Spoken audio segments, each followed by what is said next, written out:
오늘은 거인 앞에서라는 제목으로 우리가 말씀을 나누어 보려고 합니다. 누구든지 자기보다 강한 상대 앞에 서는 것을 원치는 않을 겁니다. 그것이 게임이든 스포츠든 싸움이건 내 앞에 내가 상대해야 하는 사람이 나의 능력보다 훨씬 큰 힘을 가진 사람이 앞에 섰다면 달갑지가 않겠죠. 우리는 본능적으로 내 앞에 있는 사람이 나보다 강할지 아닐지를 판가름하게 됩니다. 그리하여 나보다 힘이 세거나 나보다 잘하거나 우세할 것 같으면 상대적으로 기가 죽는 것이 우리일 겁니다. 우리 성도님들께서 잘 아실지 모르실 것 같아가지고 제가 말씀을 직접 제 입으로 드리는데, 여기 있는 저는 어려서부터 달리기를 참 잘했습니다. 그래서 초등학교 1학년부터 6학년 때까지 반에서 그 학교에서 운동회를 하잖아요. 그러면 8명씩 늘 서서 달리기를 하는데, 거짓말이 아니고 1학년부터 6학년 6년 내내 저는 1등만 했습니다. 2등을 한 번도 해본 적이 없어요. 놀라지도 않으시네요. 다 1등만 당연히 하셨나 봐요. 그래서 간혹 이제 아내랑 이야기를 하다 보면 아내는 늘 5등에서 8등 사이였대요. 그럼 제가 막 놀렸습니다. 어떻게 5등을 할 수가 있어? 그냥 좀 열심히 뛰면 1등 하던데 뭐 하는 거야? 막 이런 식으로 놀릴 정도로 어렸을 때 달리기를 참 잘했습니다. 그래서 5학년 때는 어떤 일이 있었냐면, 제가 학년 대표이자 학교 대표로 지역 대회를, 달리기 대회를 나갈 정도의 실력이 됐었습니다. 별로 안 놀라시죠? 다 그 정도 해보셨죠? 그래서 게임을 이제 나갔는데 그냥 평소에 입는 편안한 옷을 입고 나갔거든요. 대회를 딱 나가자마자 기가 딱 죽었습니다. 왜 죽었냐면 다 육상부 애들이 나온 거예요. 육상복 있잖아요. 초등학생들이 무슨 육상부가 그렇게 많은지 위아래로 다 육상복을 입고 학교 이름이 들어간 옷을 딱 입고 나왔는데, 저만 추리닝도 아니고 그냥 학교 갈 때 입는 옷 그대로 입고 수업 끝나고 수업 중간에 간 거거든요. 기가 딱 죽는 거예요. 또 저는 55명 중에 저는 고등학교 때 컸거든요. 55명 중에 초등학교 때는 3번째, 4번째였습니다. 저보다 머리 하나씩 더 있는 애들이 육상복을 입고 딱 이렇게 8명이 딱 이렇게 섰는데, 이미 시작 전부터 저는 기가 죽어서 괜히 왔다. 선생님이 가자 그래서 왔는데 괜히 왔다. 이 생각만 계속 하다가 결국 뛰었는데 예선 통과도 못하고 예선 탈락을 하고 말았습니다. 자신보다 거대한 상대 앞에서, 자신이 이길 수 없을 거라고 느껴지는 상대 앞에서 우리는 주눅들 수밖에 없습니다. 그 상황을 마주쳤을 때 우리가 습관적으로 하는 생각이 있습니다. 간혹 누군가는 습관적으로 그걸 입으로도 내뱉기도 하는데요. 바로 이런 생각입니다. 망했어. 망했다. 정말 이번엔 망했다. 어떡하지? 이런 말이나 생각을 흔히 하는 경우가 있습니다. 골리앗을 앞에 두었던 이스라엘을 기억하십니까? 골짜기를 사이에 두고 이스라엘과 블레셋이 각자 자기들의 진을 이렇게 치고 있었습니다. 그런데 블레셋에서 골리앗이 나와서 이스라엘을 막 도발을 했죠. 나와 전쟁을 하자. 내가 이기면 우리가 이기는 거다. 내가 지면 너네가 이기는 거다. 이런 식으로 막 하나님의 나라 이스라엘을 막 도발했습니다. 이스라엘을 도발할 때 이스라엘의 병사들, 전사들은 어떻게 했습니까? 저 녀석이 감히 하나님의 나라 이스라엘을 모독해? 가만 놔둘 수 없다 한 게 아니라, 자신보다 훨씬 크고 강대한 골리앗 앞에서 그 누구도 선뜻 나서지 못했습니다. 그 모습을 사무엘상 17장 11절은 이렇게 전합니다. 사울과 온 이스라엘이 블레셋 사람의 이 말을 듣고 놀라 크게 두려워하니라. 자신 앞에서 하나님과 이스라엘을 모독하고 있는 그 블레셋의 장수를 보고 분노하고 싸우려고 칼을 빼든 게 아니라 두려워서 싸우기도 전에 벌벌 떨고 있었다는 겁니다. 그 자리에 있는 사람들이 전쟁을 할 줄 몰라서 온 사람들이 아니었습니다. 다 이스라엘을 대신해서, 하나님을 대신해서 싸우기 위해서 칼과 창과 방패를 들고 나온 사람들이었습니다. 자신들의 사명과 이곳에 온 목적을 다 알고 있는 사람들이었음에도 불구하고 자신보다 너무 커다란 상대 앞에서 그들은 싸울 생각은 하지 못한 채 속으로 아마 이렇게 생각했을 겁니다. 망했다. 저렇게 거대한 장수를 우리가 어떻게 이겨? 누가 이길 수 있겠어? 우린 망했어. 아마 이렇게 이스라엘은 생각을 했을 겁니다. 비슷합니다. 오늘 본문에서 하나님께서 모세에게 각 지파에서 대표 한 명씩 총 12명을 뽑아서 가나안 땅 정탐을 시킵니다. 12명이 가서 40일 동안 가나안 땅을 몰래 정탐을 하고 돌아오게 되죠. 돌아온 사람들이 무엇라 말합니까? 그 땅 거주민은 강하고 성읍은 견고하고 힘이 큽니다. 우리는 능히 올라가서 그 백성을 치지 못할 겁니다. 그들은 우리보다 강합니다. 거기서 본 모든 백성은 신장이 장대한 자들이며 거기서 네피림의 후손인 아낙 자손의 거인들을 보았나니 우리는 스스로 보기에도 메뚜기 같으니 그들이 보기에도 아마 똑같을 것입니다. 하나님께서 정탐을 시켜서 기껏 보고 와서 하는 소리가 뭐였냐면 거기 있는 거인들을 우리는 감히 상대할 수 없습니다 라고 그런 보고를 했던 겁니다. 너무 강할 것 같아서, 자신들이 도저히 이길 수 없을 것 같아서 그들이 실제 거인이었는지 아니면 거인으로 이스라엘 그들의 눈에 비쳤는지 모르겠습니다. 거인을 앞에 둔 이스라엘의 반응, 골리앗 앞에서 두려움에 떨던 이스라엘의 반응, 그리고 우리가 우리의 삶 가운데에서 능히 이기거나 해결할 수 없을 거라고 생각되어지는 상황에서 우리의 반응 모두가 똑같습니다. 바로 망했다 하는 생각입니다. 자, 그런데 우리가 습관처럼 망했다 하면 정말 어떻게 됩니까? 정말 망하는 겁니다. 오늘 말씀을 보면 거인 앞에서 이스라엘이 망하는 세 가지의 모습을 알 수가 있습니다. 첫 번째, 이스라엘은 절망하는 것을 볼 수가 있습니다. 우리 오늘 민수기 14장 1절을 다 함께 읽어보겠습니다. 시작.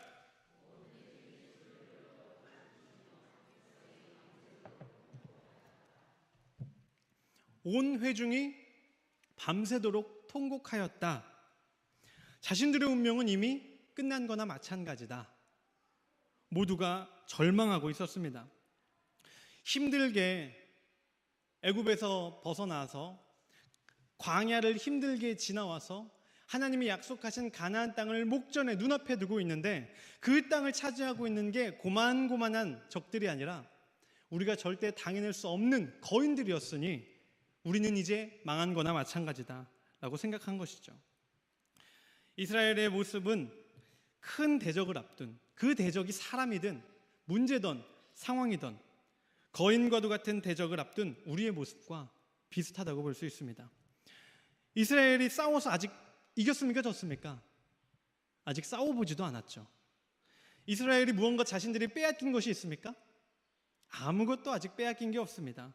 그런데 이스라엘은 아직 칼 한 번 뽑아보지 않았고 그들과 한번 칼을 부딪혀보지도 않았는데 그들은 이미 진 거나 마찬가지의 상황이었습니다.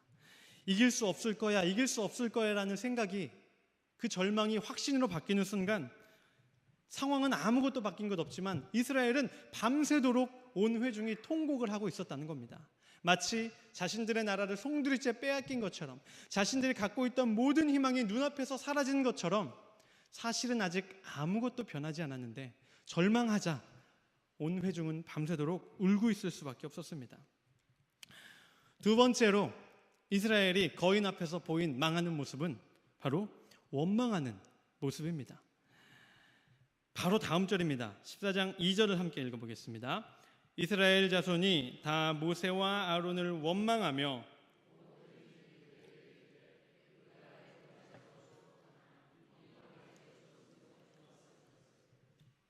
첫 번째로는 온 회중이 통곡하며 절망을 하였다면 두 번째는 하나님의 사람인 모세와 아론을 원망하며 곧 하나님을 원망하고 있었다라는 것입니다. 애굽에 있던 우리를 여기까지 데리고 와서 우리를 죽게 만들었다. 우리가 차라리 애굽에서 죽는 것이 낫지 왜 그 생고생을 다 하다가 여기서 저 거인들의 손에 비참하게 죽어야 되느냐, 왜 우리를 도대체 여기까지 이끌어 왔느냐 라며 아론과 모세를 원망하고 있었던 겁니다.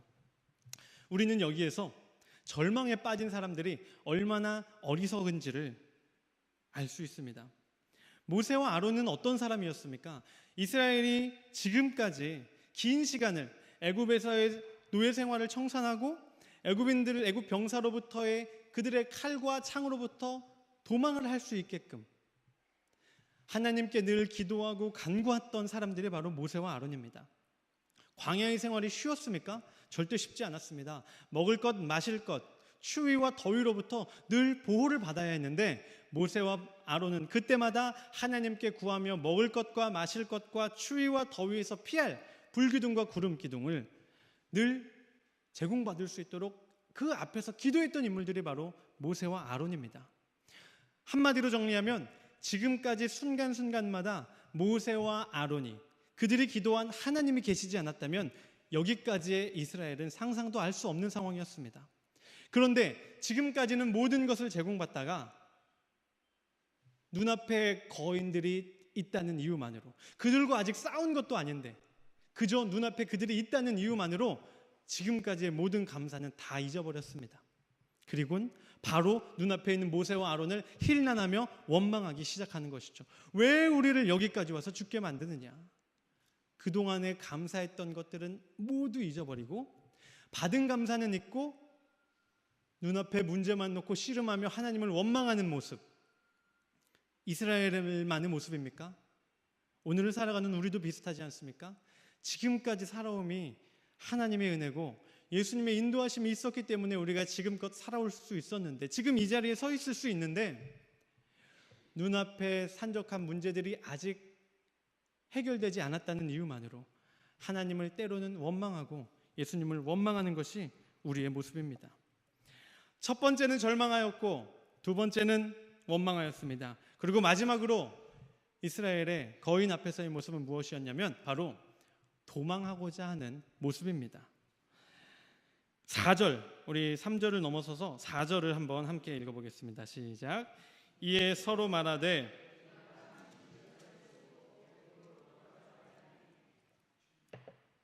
마지막으로 이스라엘은 도망하려 했습니다.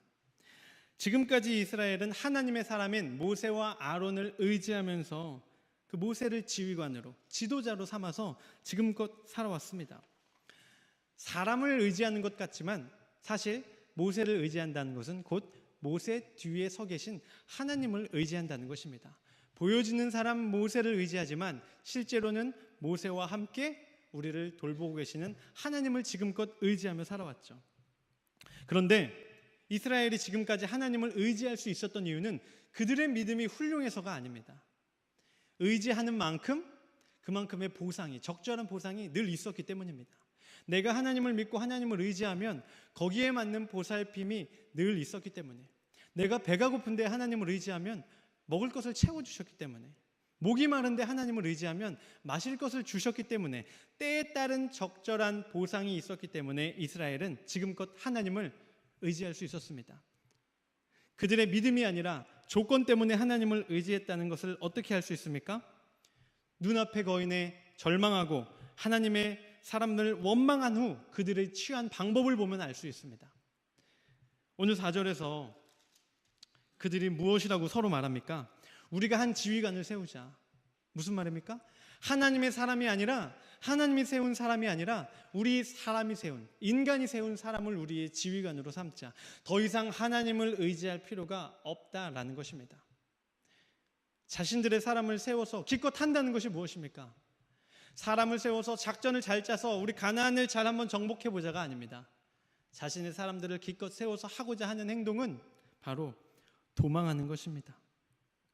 결국 강한 대적 앞에서, 자신들의 앞길을 막고 있는 거인 앞에서 이스라엘이 보인 행동은 절망하는 것, 그리고 하나님의 사람을 원망하는 것, 그리고는 도망할 궁리를 하는 것이었습니다.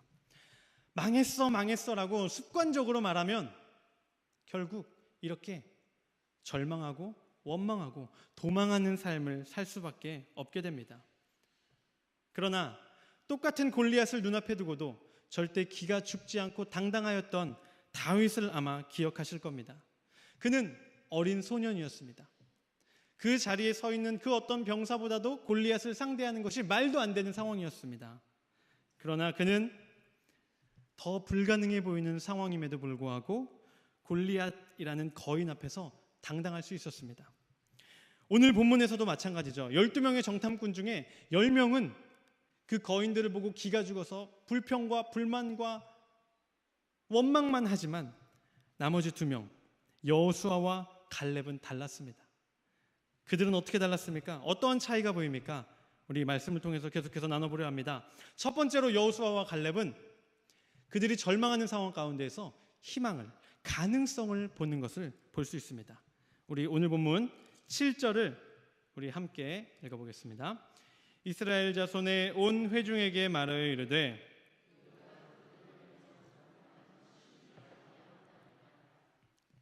나머지 정탐꾼은 그 땅을 악평했습니다. 그 땅은 우리가 감히 들어갈 땅이 아니다. 근데 여호수아와 갈렙은 똑같은 땅을 보고 뭐라고 말합니까? 심히 아름다운 땅이다. 우리가 차지할 만한 가능성과 희망이 분명히 보이는 땅이다 라는 것입니다. 지금의 이스라엘의 상황이 어떻습니까? 자신들의 살던 터전을 모두 버리고 새로 살아야 할 터전을 찾아야 하는 때였습니다. 그것을 위해서 긴 시간을 노예 생활을 했고 긴 시간을 광야 생활을 했죠. 정착해야 할 땅이 무엇보다 시급했습니다. 그런데 눈앞에 대적이 버티고 있자 10명의 정탐꾼은 자신들 앞에 펼쳐진 아름다운 적과 땅이 흐르는 그 땅을 바라볼 수가 없었습니다. 그 땅을 가로막고 서 있는 거인밖에 바라볼 수가 없었던 것이죠. 그러나 하나님의 사람인 여호수아와 갈렙은 어떻습니까? 눈앞에 거인만 바라본 게 아니라 거인 뒤에 있는 심히 아름다운 땅을 바라볼 수 있었습니다. 하나님의 사람인 우리도 마찬가지여야겠죠. 눈앞의 문제는 늘 있습니다. 지금까지 평탄한 길만 걸어오신 분 혹시 계십니까? 아무도 없으실 겁니다. 어려운 문제와 상황들을 늘 마주쳤고 이해할 수 없는 사람들도 여럿 겪어봤을 겁니다. 근데 그 사람과 그 문제에 우리가 만약에 절망하고 그 뒤에 있는 하나님께서 예비하신 것을 바라보지 못했다면 아마 오늘 이 자리에 우리가 온전히 서 있을 수 없었을 겁니다. 우리는 하나님의 사람이기에 눈앞의 문제와 눈앞의 거인 너머에 하나님이 약속하신 젖과 꿀이 흐르는 땅을 바라봐야 할 줄 믿습니다. 두 번째로 여호수아와 갈렙의 달랐던 점은 무엇이었느냐? 하나님의 약속을 확신하였다라는 것입니다. 우리 7절 이어서 8절을 함께 읽어보겠습니다. 여호와께서 우리를 기뻐하시면 우리를 그 땅으로 인도하여 들이시고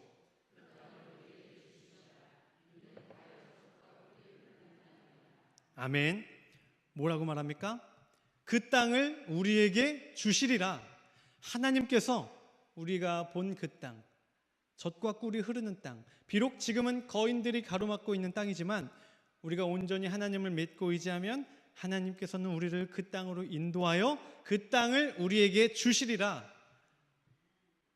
여호수아와 갈렙은 하나님이 주신 약속을 기억하고 있었다는 겁니다. 그리고 기억할 뿐 아니라 확신하고 있었습니다. 하나님의 사람이 확신해야 할 것이 무엇입니까? 사람들은 보통 자신들의 눈으로 본 것을 더 중요하게 생각합니다. 저기가 어떻다더라 할 때 사람의 말로 듣고 끝나는 게 아니라 내가 직접 보고 판단하기를 원하죠. 왜? 그것이 가장 정확하다고 생각하기 때문입니다. 이스라엘이 했던 실수가 무엇입니까? 이들과 똑같았던 겁니다.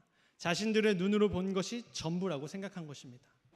그러나 하나님의 사람이 진정 의지해야 할 것은 내 경험, 다른 사람의 조언, 내 눈으로 똑똑히 본 것보다 더 확실한 것이 있다는 것입니다. 아직 보이지 않으나, 아직 내 손에 쥐이지 않았으나 하나님께서 나에게 허락하신 그 약속을 내가 믿고 의지하면 하나님은 그 약속을 분명히 이루어 주시는 분이신 줄 믿습니다. 마지막으로 갈렙과 여호수아의 달랐던 점은 거인 앞에서도 당당할 수 있었다. 거인 앞에서도 담대할 수 있었다라는 것입니다. 하나님을 확신하였기에, 하나님께서 함께 하심을 믿고 있었기에 그들은 나머지 정탐꾼처럼 거인을 두려워할 필요가 없었습니다. 하나님이 내 뒤에 계신데, 하나님이 약속하셨는데 두려울 것이 무엇인가? 그들은 거인 앞에서도 담대하였습니다. 우리 9절을 함께 읽어보겠습니다. 다만 여호와를 거역하지는 말라. 또 그 땅 백성을 두려워하지 말라.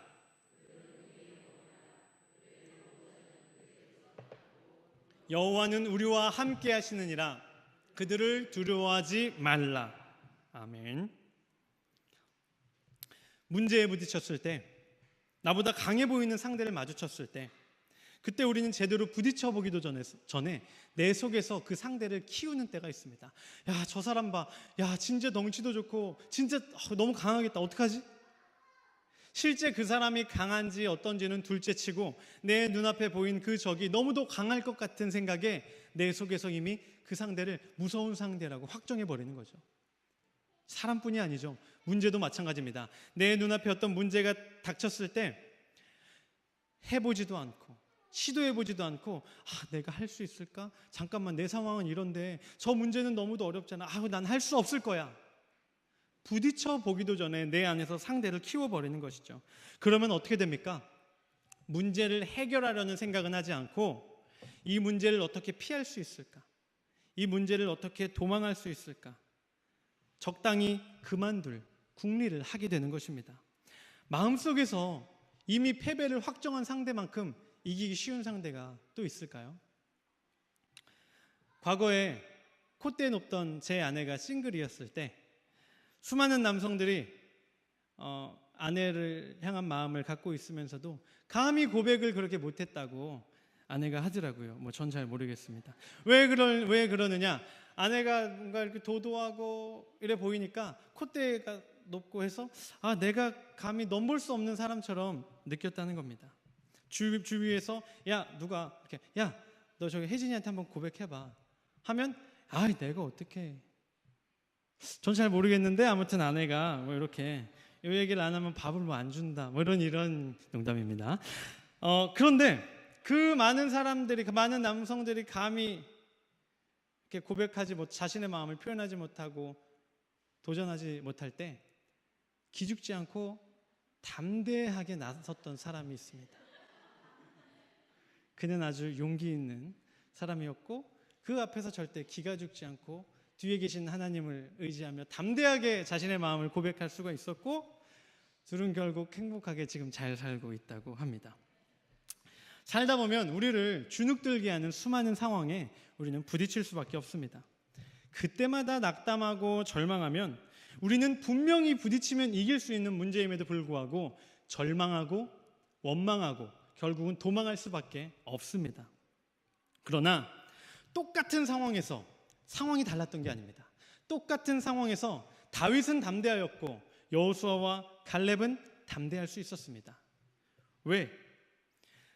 하나님이 약속을 하셨기에, 그 약속을 믿고 있었기에 희망과 가능성을 볼 수 있었고 자신들을 압도할 만한 강한 대적 앞에서도 전혀 기죽지 않고 담대할 수 있었던 것입니다. 우리는 이 시대를 살아가는 또 다른 갈렙 그리고 여호수아입니다.